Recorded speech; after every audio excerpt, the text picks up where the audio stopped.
The rain was relentless, mirroring the storm inside me. I stared out the window of my small apartment in Philadelphia, the city lights blurred through the streaks of water.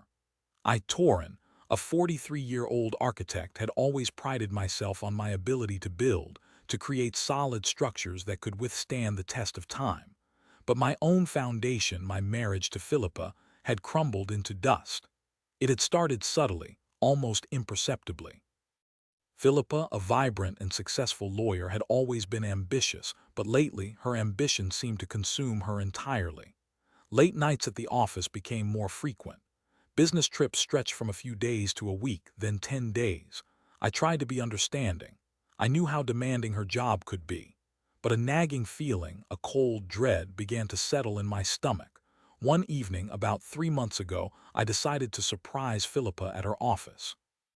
I had made reservations at her favorite Italian restaurant, a small, intimate place in the heart of the city.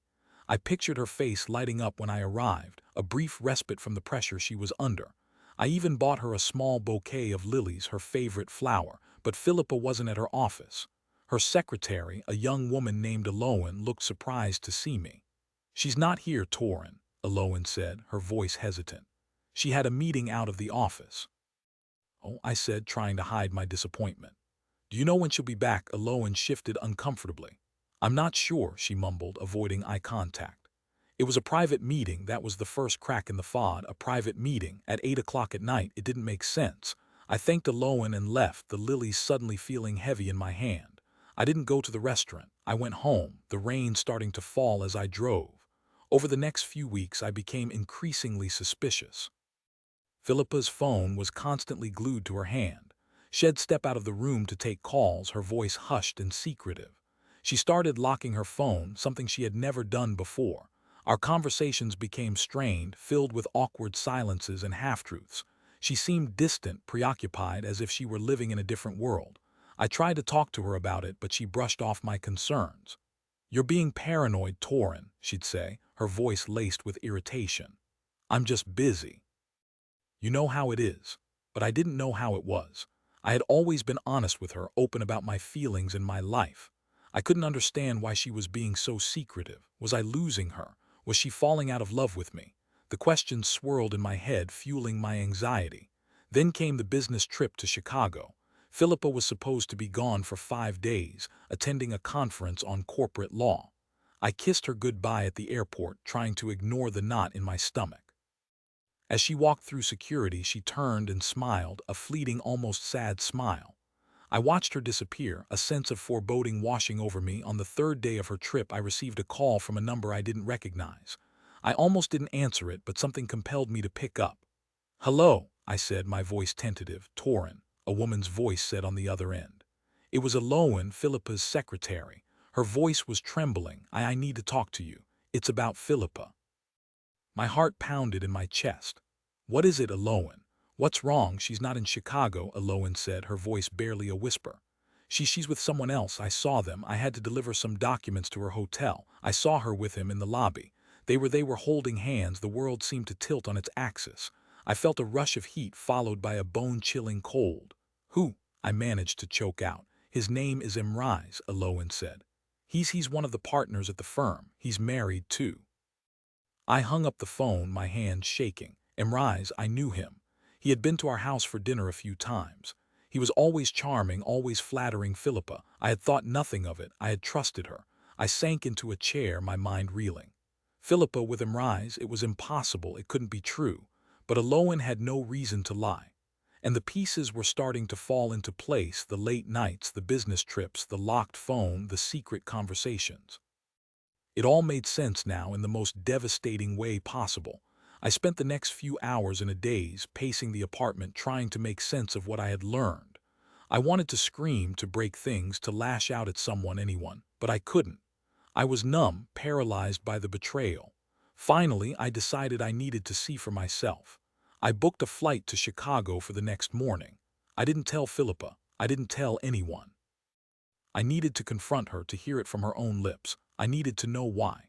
The next day, I arrived in Chicago, the city shrouded in a gray, overcast sky.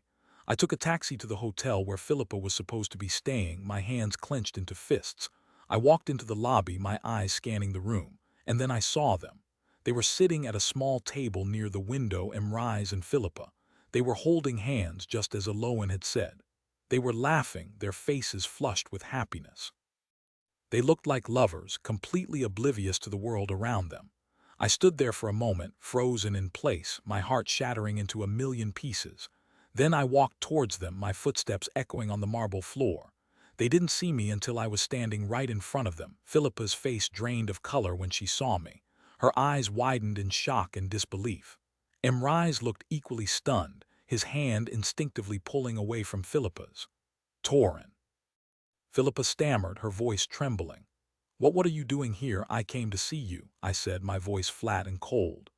I wanted to see for myself if it was true. Philippa looked down, her cheeks flushed with shame. Emrys cleared his throat nervously. Torin, I can explain, he said, his voice unconvincing. Explain what, Emrys? I said, my voice rising. Explain why you're betraying your wife. Explain why you're betraying me. A hush fell over the lobby. People were staring, whispering. Philippa reached out to me, her hand trembling. Torin, please, she said, her voice pleading. Let's talk about this somewhere else. There's nothing to talk about, Philippa, I said, my voice shaking with anger. I know everything. Elowen told me. You've been lying to me for months. You've been cheating on me with him. How could you do this to me? Tears streamed down Philippa's face. I'm sorry, Torin, she sobbed. I didn't mean for this to happen. It just happened. It just happened. I repeated, my voice incredulous. You don't just fall into bed with someone, Philippa. You made a choice. You chose him over me. You chose to betray our marriage, our vows, our life together. Emrys stood up, his face pale. Torin, this is between Philippa and me, he said, his voice shaking. You need to calm down. I turned to him, my eyes blazing with rage. This is between Philippa and you, I said, my voice dripping with sarcasm. You're a coward, Emrys. You're a married man with children. How could you be so selfish? How could you destroy two families for your own pleasure? Emrys didn't answer. He looked down, his face filled with shame. I turned back to Philippa, my heart aching with pain and betrayal. I'm done, Philippa, I said, my voice barely a whisper. I can't do this anymore. I'm filing for divorce. Philippa gasped, her eyes wide with horror. No, Torin, please, she begged. Don't do this. I'll do anything. I'll quit my job. I'll go to therapy. Just please don't leave me. But I had already made up my mind. I couldn't stay with her, not after what she had done. The trust was broken, the love was gone. There was nothing left to salvage. I turned and walked away, leaving her sobbing in the lobby of the hotel. The flight back to Philadelphia was a blur. I stared out the window, watching the clouds drift by, my mind empty. I felt nothing, just a hollow ache in my chest. I had lost everything, my wife, my marriage, my future. I was alone, adrift in a sea of despair. Over the next few months, the divorce proceedings were brutal. Philippa fought me every step of the way, trying to get as much as she could. She even tried to blame me for the affair, accusing me of being emotionally distant and neglectful. But I had evidence: Elowen's testimony, the hotel records, the credit card statements. The truth was on my side. In the end, the divorce was finalized. Philippa got a settlement, but it was far less than she had hoped for. Emrys's wife, Isolde, also filed for divorce, and he lost his partnership at the firm. His reputation was ruined. He was a pariah. As for me, I was left to pick up the pieces of my shattered life. I moved into a small apartment, started seeing a therapist, and tried to focus on my work. It was hard, but I was determined to rebuild my life, to find happiness again, even after so much pain. One day, about a year after the divorce, I received a letter in the mail. It was from Elowen, Philippa's former secretary. She wrote that she had been following my progress, reading about my architectural projects in the local newspaper. She said she was proud of me for moving on, for not letting the betrayal define me. She also said that she had left her job at the law firm and was now working as a volunteer at a local animal shelter. She had always loved animals, she wrote, and she finally had the courage to pursue her passion. I was touched by her letter. I decided to write back, thanking her for her honesty and her support. We started corresponding regularly, sharing our thoughts and feelings about life, love, and loss. We discovered that we had a lot in common: a shared sense of humor, a love of art and music, and a deep appreciation for honesty and integrity. One evening, after several months of exchanging letters, I decided to ask Elowen out for dinner. I was nervous, but I felt a connection with her that I hadn't felt with anyone in a long time. She said yes, and we had a wonderful evening. We talked for hours, laughing, sharing stories, and getting to know each other better. Over the next few months, Elowen and I grew closer. I found myself falling in love with her. She was kind, compassionate, and intelligent. She was also beautiful, inside and out.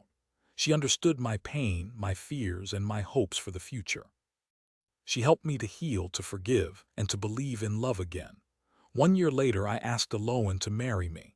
She said yes, and we were married in a small ceremony surrounded by our friends and family. It was the happiest day of my life. I had found love again after so much heartbreak. I had learned that even after the most devastating betrayal, it is possible to rebuild, to heal, and to find happiness again.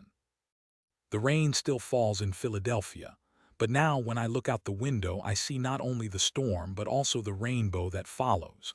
I see hope, resilience, and the promise of a brighter future.